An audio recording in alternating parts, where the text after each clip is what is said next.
Private travels bus యజమానులు ప్రయాణికుల ప్రాణాలతో చెలగాటమాడుతున్నారనడానికి ఇది మరో నిదర్శనం.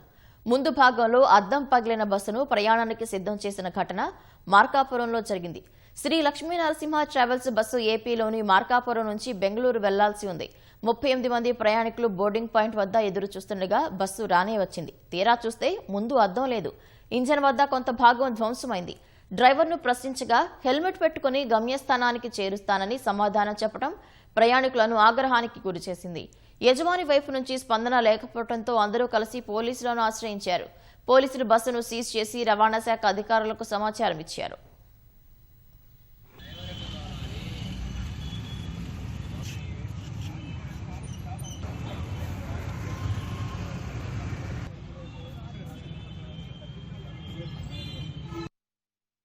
SLN ట్రావెల్స్ బుక్ చేసుకున్నాం మార్కాపురం నుంచి బెంగళూరుకి. ఫ్రంట్ క్లాస్ బ్రేక్ అయింది. మేము ఓనర్ కాల్ చేసి అడిగాము, ఏం రెస్పాండ్ అవ్వలేదు. బస్సు కొంచెం ముందు బ్రేక్ అయింది నెంబర్ ప్లేట్ దగ్గర. గ్లాస్ అయితే ఏం లేదు అసలు.